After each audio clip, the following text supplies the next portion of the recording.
Since I'm not masked up, I'll scoot back a little bit. Try to follow some guidelines there. I guess we start off by saying Happy New Year.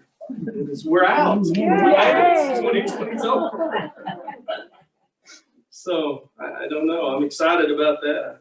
I'm afraid I'll go back to school tomorrow and it'll be the same as it was, but you know, it's all right.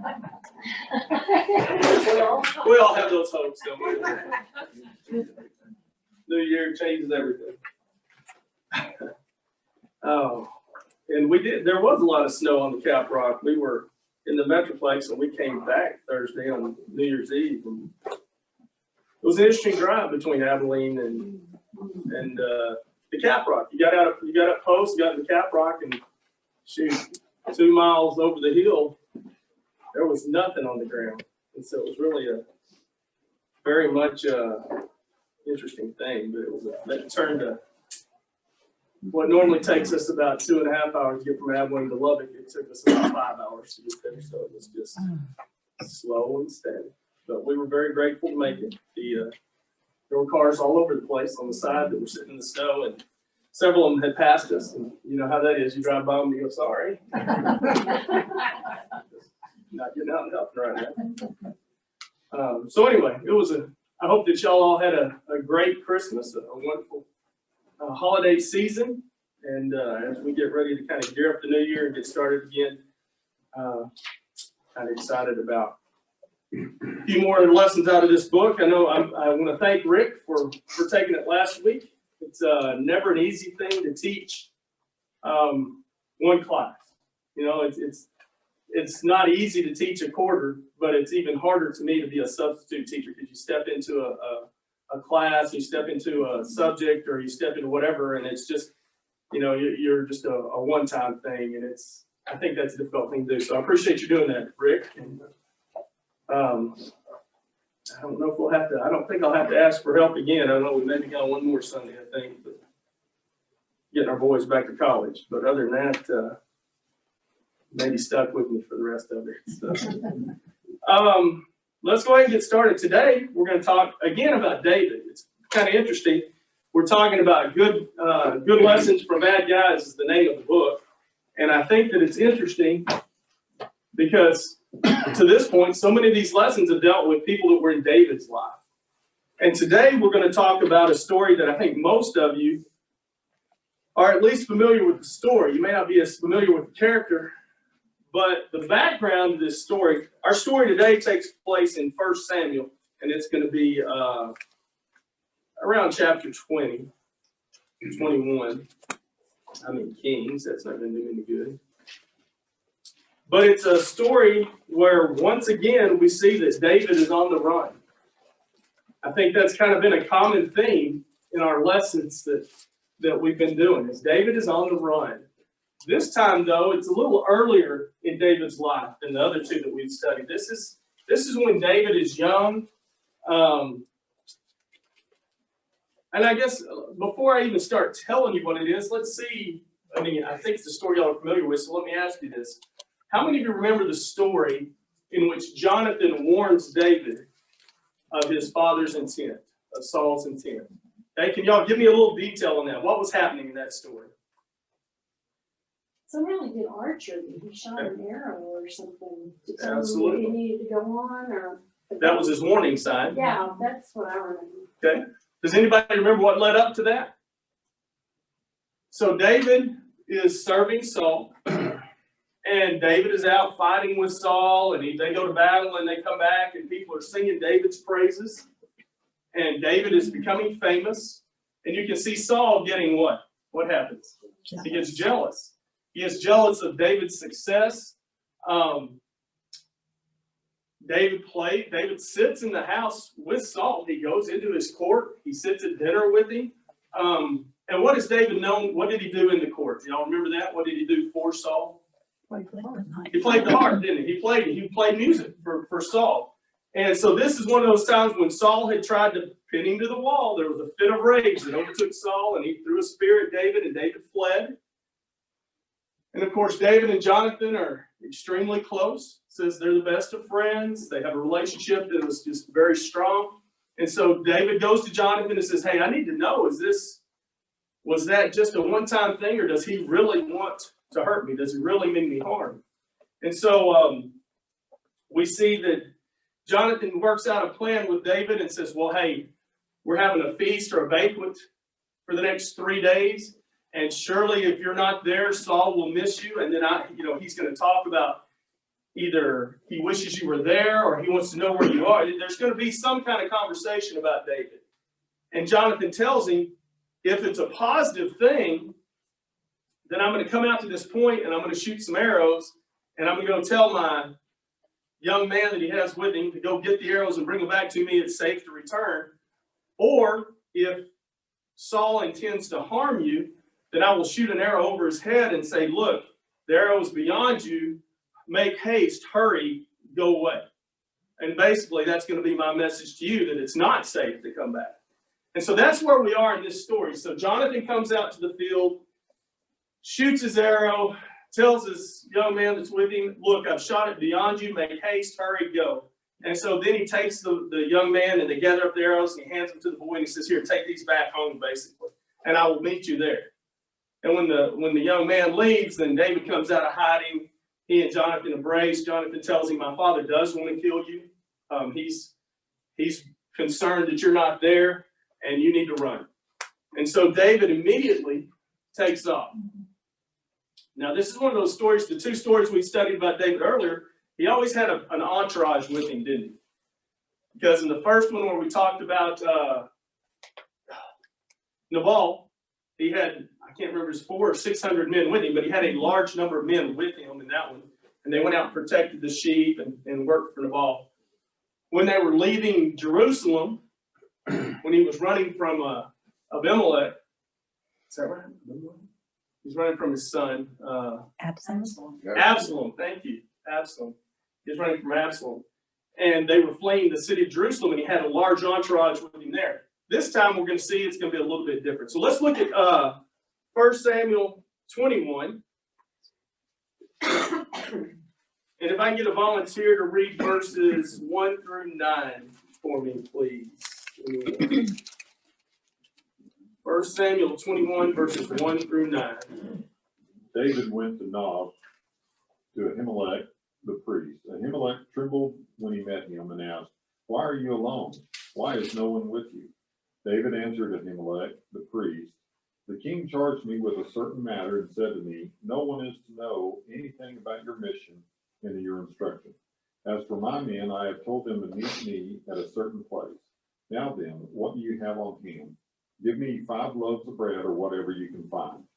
But the priest answered David, I don't have any ordinary bread on hand. However, there is some consecrated bread here, provided the men have kept themselves from women.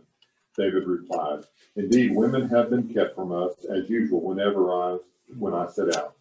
The men's things are holy, even on missions that are not holy. How much more so today?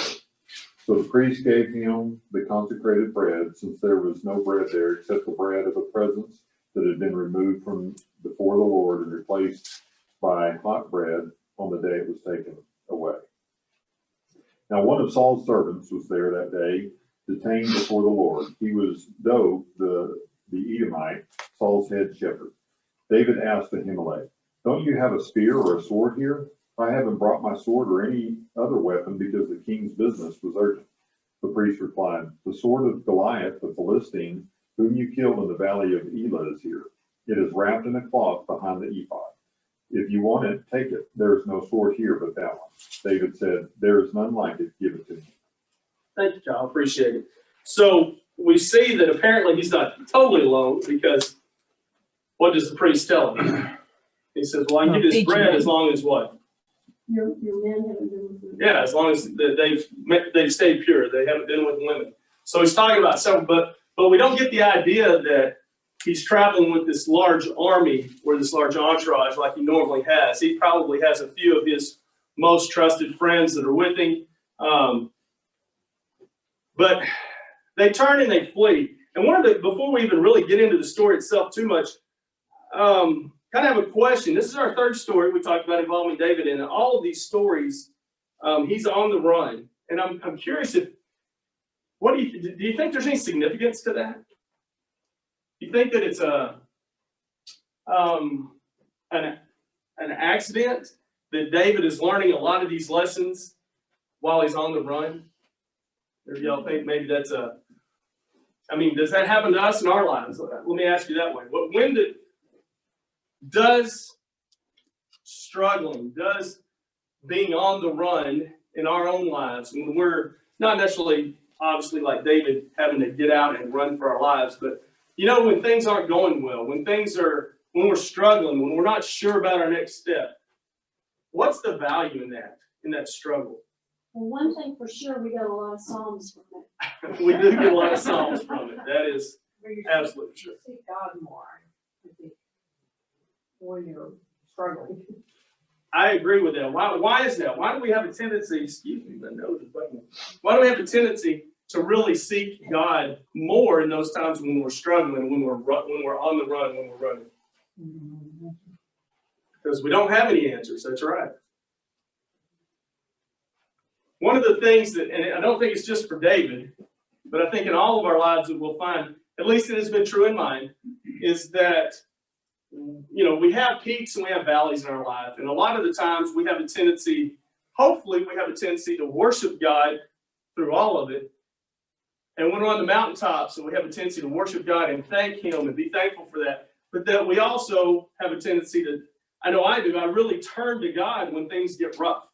And I think sometimes the best times of my life are when I'm rebounding from something that's been very difficult. I don't know if that makes sense, but I think it's because when you hit that rock bottom and you say, okay, God, I can't do this. This is beyond me. If it's going to happen, it's going to be positive. I've got to have you. And when we do that, a lot of times I think that puts us in a good frame of mind and that helps us through our recovery. But I don't think it's an accident that several of our stories in this series involve David on the run in rough times and how he deals with these bad people, as the book calls them. And so anyway, I just thought it was interesting because we've had so many stories about that. So as you read through these first 9 verses, the story flows, but it seems like there's one verse that just kind of stands out as, now why is that in there? Did anybody catch that? He's telling the story and all of a sudden he just stops and goes, oh, and then he goes back to telling the story. Does anybody see a verse like that in there?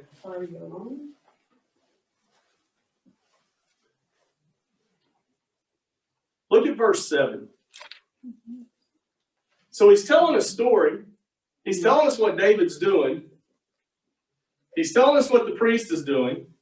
And then all of a sudden, out of nowhere, he says, what? In verse 7. Saul's chief Oh, yeah. shepherd is there, by the way. He says, David's here. We're talking to the priest. They're having this conversation. Oh, and by the way, Doeg was there. Oh, and then we go back to, now David says, oh, hey, I need a spear or a sword or something. But they just threw this little verse in there, verse 7. So verse 7 is kind of going to introduce, our main character, or not our main character, but the bad guy from the story today. It says, now a certain man of the servants of Saul was there that day, detained before the Lord. And his name was Doeg, an Edomite, the chief of the herdsmen who belonged to Saul. Now, let me get down here and find it. As he's telling the story, why do you think verse 7 is in there? Foreshadowing. It's a foreshadowing, exactly. If you were teaching this as an English teacher in your stories, in your English class, you would talk about this person it looks like it's out of place, but it foreshadows an event or something that is to come. That's a great term. I appreciate you throwing that up there. I just got a question. Okay, so what does it mean, detained before the Lord? That's a good question. The author of the book, and then some of the extra reading that I did, I can't think of what that would be called. Thank you. Studying, research. Anyway, study notes, some of the things that I looked up. It talked about this fact that it said that he was detained before the Lord. And it seems that it also mentions that he's in charge of the flocks, or he was the shepherd, the lead shepherd in charge of the flocks or Saul's flocks. And the suggestion is that most likely he had brought some lambs and he had gotten them there too late and they were in this 3-day feast. And so the priests were making him wait until this ended before they would inspect his lambs. And so I think maybe he was detained because he was having to wait until the feast was over before they would actually inspect the sheep that had been brought to them for Saul. That seems to be, because I wondered the same thing. Well, why is Doeg just hanging around the temple here at Nob?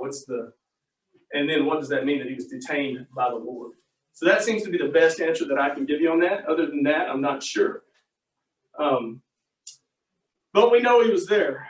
And of course, David is on the run, and it tells us what does it tell us about Doeg? He's an Edomite. First thing it introduces him as what? Saul's servant. Servant of Saul. And of course, who is David running from? Saul. And so as we'll see later on, it got David's attention. And it may be that they threw this in verse 7 because what immediately happens in verse 8? I need a weapon. Oh, I need a weapon. And it could be, we don't know. I mean, he may have had that on his mind already, but it may have been a reminder, oh, there's Doeg. He's one of Saul's guys. Hey, you got a weapon? Because I may have to fight my way out of your temple. Right? This may not go easy. I'm on the run. I didn't stop to pick up weapons. Do you have a weapon? Because that guy right there may confront me as soon as I leave this temple. So there may have been some fear there as well. So it may have served a purpose in the story in that way. David lied to the priest. David did tell a lie to the priest. You know, David has a tendency to do that, doesn't he? David, one of the things that I've always, and I hate to say this, but I kind of like David because David messes up a lot. And yet, how does God describe David? Man After his own heart. And so I've always felt taking comfort in the fact that as much as I mess up in my own life, I didn't murder anybody. I haven't yet murdered anybody. You know, I haven't gone and taken somebody else's wife and had them killed. I haven't done the things in my life that David did in his life. And yet David had favor with God, didn't he? What gave David that favor? We're kind of getting off the story, but what gave David that favor with God? He kept coming back. He kept coming back because he was a man after God's own heart. He was human. He made his mistakes. He made big mistakes. And of course, none of us are in the position of a king either. And so we don't have the power and the temptations necessarily that a king had. But we still make mistakes, don't we? But it's good to know that God's grace and mercy will cover mistakes as large as the ones that David made, and still allow us to be a man after God's own heart. I think that's a very comforting thing to know. Now, did David, while we're talking about that, did his mistakes go unpunished? They didn't, did it? We've already talked about that in this class, about the fact that because of what happened with Uriah and Bathsheba, that the lineage of David suffered because of it. His house lived, I can't remember the exact term, but he lived by the sword the remainder of his life. And there would always be turmoil in his family because of the things that he had done. And so they didn't go unpunished, but David always returned to God. That's the key. And yes, he comes in here and he tells a lie, doesn't he? He walks in and he says, I'm on a secret mission. Because the priest is a little... Did everybody know who David was at this point? That's why Saul's upset, isn't it? Because they knew who David was. They knew that David had slain Goliath. As a matter of fact, that's, the priest says, well, the giant that you killed, here's his stuff right here. So they knew who David was. They knew that he had become a military leader. And for David to show up unannounced, unexpected, without many people with him, without a sword, the priest, how does it say the priest walked out to him? Trembling. So the priest must have had some sense of there's something that's not right here. Because when he approached David, it said that he was trembling as he approached David. And so I think that this whole scenario gets set up, and then David walks in and says, hey, I'm on a secret mission. Kind of like, hey, don't tell anybody. Why would David say that? To protect himself. Sure, he didn't want the priest to get the message back to Saul that, hey, David dropped by. He wanted the priest to know this is a secret thing. I'm going to do this, and don't tell anybody. This is all hush hush. And of course, you can tell that the priest is kind of, okay, well, no, we don't have any food, but what I have. What kind of bread did he have for him? He had the holy bread, right? This bread had been set before the altar, and then they would bake new bread, and as they baked the new bread and set it before the altar, they would remove the old bread, and then the priest got that bread, and that's the bread they're talking about. And so he just says, okay, and he gives it to David. And all of that is going to come back to haunt Ahimelech a little bit, as we'll see deeper into the story. Let's look at Doeg for a minute. So he's an Edomite. What is an Edomite? What do we know about Edom and the Edomites? Conviction from Saul. From Esau. That's right.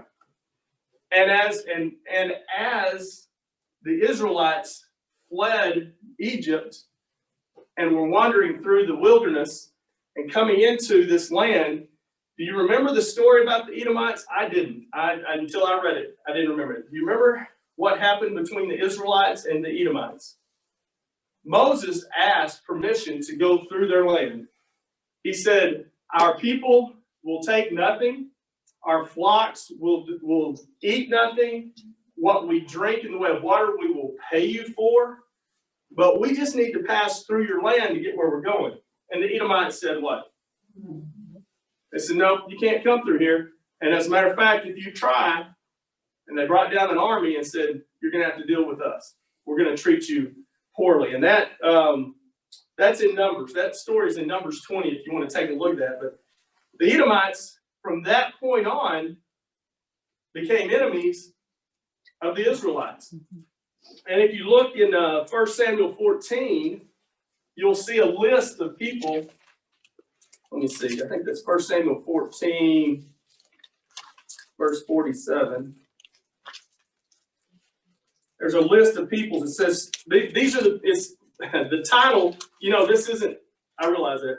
This subtitle wasn't really in the text. Somebody put this subtitle there, but the subtitle says Saul's Continuing Wars. And then it immediately lists, so Saul established his sovereignty over Israel, and he fought against all his enemies on every side.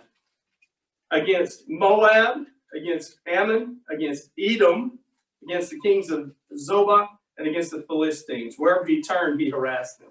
So it tells us earlier in 1 Kings that the Edomites are his enemy. So the Edomites are the enemy of Israel, and yet here's an Edomite who is in charge of Saul's flocks, who is at a temple, and apparently has been given a little bit of authority by the king himself. How do you think he might have gotten there? How do you think that Doeg came about having any authority or any ability to be in the presence of the king? Those types of things. And here you're also kind of speculating. So, we don't have a good story about how he got here, but what do you think might have happened? We know that Saul went and attacked him. So what's the possibility? He captured him and made him that. He was a slave. Like Joseph had been made, honored place of the king. Absolutely. As I studied this, there seemed to be two best answers. Number one is what you just said. He was a captured soldier, that he had fought against him, he'd been captured, and over the years, as a prisoner, had proven himself worthy of some responsibility to Saul. That's one. The second one was that maybe, and this kind of fits into Doeg's personality, so it's a fairly strong possibility. Maybe Doeg was a traitor. Because if you remember, there were times when David fled and lived among the Philistines, and it may be that Doeg had fled and lived among the Israelites. So it could be either of those. We don't really know. But all we do know is that you have this Edomite who has gotten some authority in Saul's kingdom, and he's about to cause some trouble for David. So David sees him there, and immediately the bell goes off. And this isn't good that he's here, that Doeg is here. As a matter of fact, just a little background on Doeg, and it's funny that you told Teresa that you said that we get a lot of Psalms about this. If you look at the 52nd Psalm, if you'll turn to Psalm 52.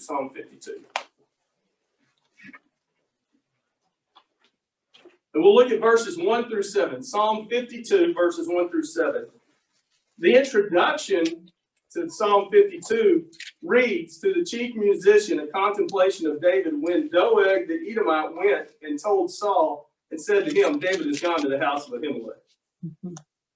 And so this one is about that specific time. It says, "Why do you boast in evil, O mighty man? The goodness of God endures continually. Your tongue devises destruction like a sharp razor, working deceitfully. You love evil more than good, lying rather than speaking righteousness. You love all devouring words, you deceitful tongue. God shall likewise destroy you forever. He shall take you away and pluck you out of your dwelling place, and uproot you from the land of the living. The righteous also shall see and fear, and shall laugh at him, saying, Here's the man who did not make God his strength, but trusted in the abundance of his riches, and strengthened himself in his wickedness." So, David doesn't have a lot of kind words about Doeg, does he? What are some of the words he used to describe Doeg? And men like Doeg, because you can look at this and say that, for instance, in the first part where it says, "Why do you boast in evil, O mighty man?" Is he specifically talking about Doeg, or is he talking about men in general? It could be taken either way, couldn't it? And so on this one, what are some of the things he listed about Doeg in this? I think it's interesting that he went back and wrote a psalm and dedicated it to Doeg, the Edomite. What does he say about him? Practice deceit. Your tongue plots destruction. It's like a sharpened razor. You love evil rather than good, lying rather than the truth. Trust in his own riches rather than in God. He doesn't make God his strength. But basically, he calls him evil. He does say mighty man. And so it makes you think that maybe Doeg was a warrior.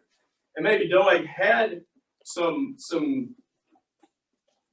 I guess, and then later on in the story, we're going to see that Doeg actually takes him in and takes action. So apparently he's got some leadership ability, some warrior type abilities. And so again, when you stop and you think back and you say, why is verse 7 in there? Why does it talk about Doeg? I think maybe that triggered David into saying, hey, have you got a sword? So I think that there is some truth in that I think, and as a matter of fact, we know later on David says that he saw Doeg there and he knew that wasn't going to be a good thing. Let's keep reading. Let's go to 1 Samuel 22, because this story moves on. Chapter 22, verses 6 through 10. So, set this up a little bit. Well, no, let's just go ahead and do it. Let's see. Chapter 22, verses 6 through 10. Do I have anybody who would read that for me? Okay. Now Saul heard that David was discovered, and the men who were with him. Saul was sitting at Gibeah under the tamarisk tree on the heights with his spear in his hand, and all his servants were standing about him. And Saul said to his servants who stood about him, Hear now, people of Benjamin, will the son of Jesse give every one of you fields and vineyards? Will he make you all commanders of thousands and commanders of hundreds? That all of you have conspired against me? No one discloses to me when my son makes a covenant with the son of Jesse. None of you is sorry for me or discloses to me that my son has stirred up my servant against me to lie in wait as at this day. Then answered Doeg the Edomite, who stood by the servant of Saul. I saw the son of Jesse coming to Nob to Ahimelech, the son of Ahitub, and he inquired of the Lord for him and gave him provisions and gave him the sword of Goliath the Philistine. Okay, so Saul is out and about, got his men with him, and he sits down under the tree, and he kind of gathers up his leaders, and what happens? What does Saul do? He chastises them. He does. He starts making accusations, doesn't he? What does he accuse him of? Say it again. Yeah, turning against him. What are some of the specific charges there that he levels at him? Starting really in verse 7, hear now, you Benjamites. You didn't tell me when my son was making a covenant with the son of Jesse. Yeah, he says, you guys, the son of Jesse, doesn't even call him David. He says, the son of Jesse, is he going to do these things for you? Will he give you the things that I will give you? So the first thing he starts trying to make him feel guilty, doesn't he? You guys, I do all of this for you. I provide you with all of these things. Here's what I do for you, and yet you don't tell me the smallest thing, like my son plotting against me with my enemy. And so he sits there and he basically accuses them of treason, doesn't he? You guys are plotting against me. I've got my own son allies with David, who he is now considering an enemy, which, I mean, you could do a whole story on Saul considering David an enemy, because that's a whole nother conversation. But he accuses his own men of it. And it sounds like, what was the response from the Benjamites, his own men? What was the response?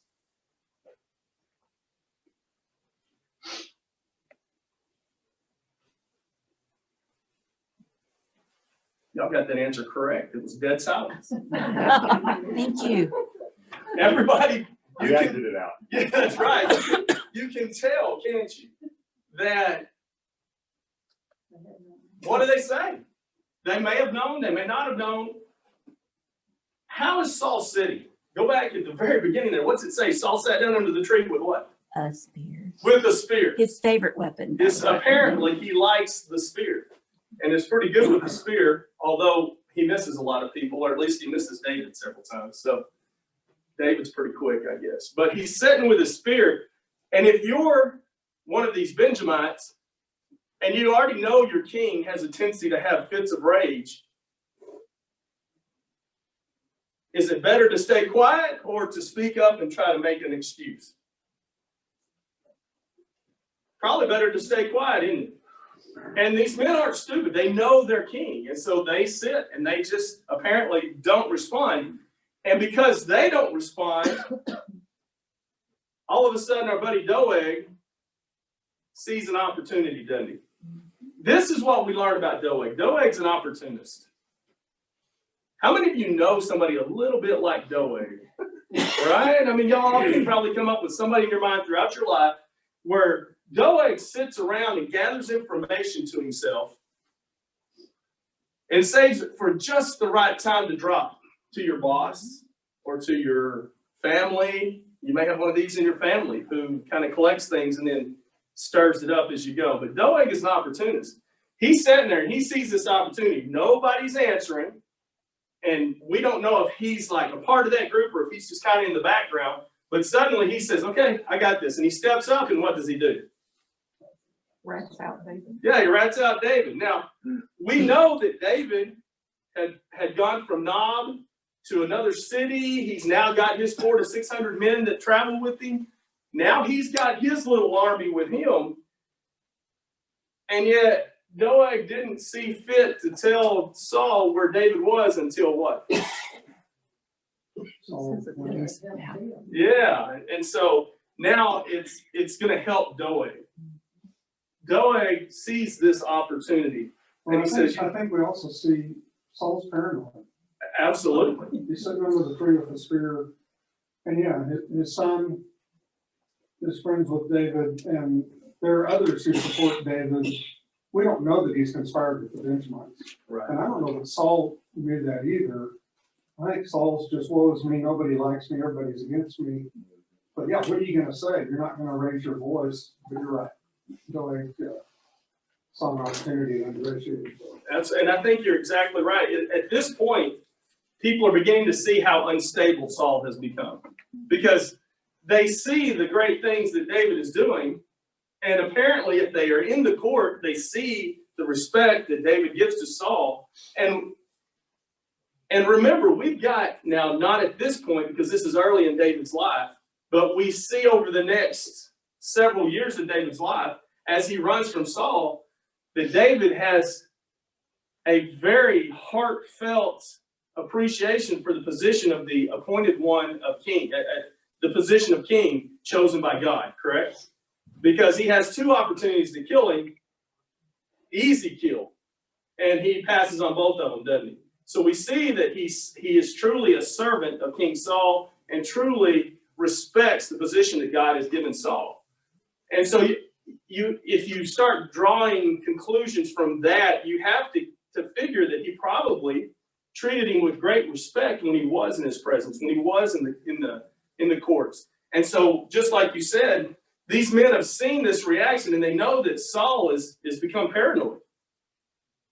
And he's become jealous. And one of the questions I have, and I haven't researched it enough, does Saul know that David has been anointed by Samuel? That's the question I want to know. Because if he does, and I think he does, but I didn't go and research that. It hit me this morning, actually, as we were driving, and I was thinking, I wonder if at this point if Saul knows. So Saul would know that David is in line for the throne and not his own children. And so that would add to it as well, wouldn't it? I mean, that would, even if you're a good guy and you're trying to go, okay, well, this is the one God chose, that's going to cause anger and problems for you. So at this point, Saul is in that frame of mind, just like Rick said. He's kind of paranoid. He's a little delusional. He's very unstable. And so his men don't say anything. Doeg steps up and tells him. Now, here's the other part of this. You know people like Doeg that are opportunists. What does Doeg not tell Saul? We know what he tells him. What does he not tell him? That David lied to Abimelech. That David lied to, Ahimelech, the priest. That, how did Ahimelech approach David? With fear and trembling. And he questioned David. What are you, why are you by yourself? What are you doing here? This is not, that's all left out by Doeg. Doeg says, Ahimelech helped David. Ahimelech gave him a sword, he gave him food and provisions. What did he make it sound like? Yeah, he made it sound like Ahimelech is supporting David. This is a coup. They're trying, that they're all in cahoots. This is a conspiracy. And David asked for the sword. Yes, and the bread. He didn't just offer it to him. That's correct. Ahimelech didn't sell it. Oh, hey, David, by the way, you remember that giant killed his sword sitting over here? David asked, hey, do you have anything I can use as a weapon? Well, this is a temple. We don't have a lot of weapons here, but we do have the sword that you took from Goliath. And so you don't get the whole story from Doeg. And so immediately, showing an insight into Doeg's characters, he didn't attack David with a small group of men. That's right. He didn't want to fight. He'd rather go around and ingratiate himself. It seems like he attacks people that are defenseless. That's right. And we're about to really see that if you know the story, if you know where this story's going. It's Doeg's character shines through here. And again, we know people like this, and that's a shame of it. Let's read the rest of this story, verses 11 through 19. Do I have a volunteer for that? We're still in chapter 22, 1 Samuel 22, 11 through 19. Then the king sent to summon Ahimelech the priest, son of Ahitub, and all his father's house. The priests who were at Nob, and all of them came to the king. And Saul said, "Hear now, son of Ahitub." And he answered, "Here I am, my lord." And Saul said to him, "Why have you conspired against me, you and the son of Jesse, in that you have given him bread and a sword, and have inquired of God for him, so that he has risen against me, to lie in wait as at this day?" Then Ahimelech answered the king, And who among all your servants is so faithful as David, who is the king's son-in-law and captain over your bodyguard, and honored in your house? Is today the first time that I have inquired of God for him? No, let not the king impute anything to his servant or to all the house of my father, for your servant has known nothing of all this, much or little. And the king said, you shall surely die, Ahimelech, you and all your father's house. And the king said to the guard who stood about him, turn and kill the priests of the Lord, because their hand also is with David. And they knew that he fled and did not disclose it to me. But the servants of the king would not put out their hand to strike against the priests of the Lord. Then the king said to Doeg, you turn and strike the priests. And Doeg the Edomite turned and struck down the priests. And he killed on that day 85 persons who wore the linen ephod. And Nob, the city of the priests, he put to the sword, both man and woman, child and infant, ox and donkey, and sheep, he put to the sword. All right, so Saul calls for Ahimelech. He takes this story from Doeg and immediately sends for not just Ahimelech, but he sends for who? All of his family. All of them. That's right. He says, bring all the priests, bring all the men of that household. Bring them to me. And you can see from the question and the way he asked the question, his intent, can't you? I mean, you already know Saul is angry, and he says, why have you Conspired. Say it again? Conspired. Conspired. Why have you conspired against me? And so he's taking Doeg's story just like we talked about. He doesn't have any of this. He doesn't know the details. He doesn't know that Ahimelech questioned David. David lied to him. He just knows that he gave him provisions and he helped him escape. And so he accuses him right there of conspiring against me. And he tells him, you gave him bread, you gave him sword, so that he might rise against me. And so we can see the frame of mind that Saul is in as a result of the information and lack of information that Doeg gave him.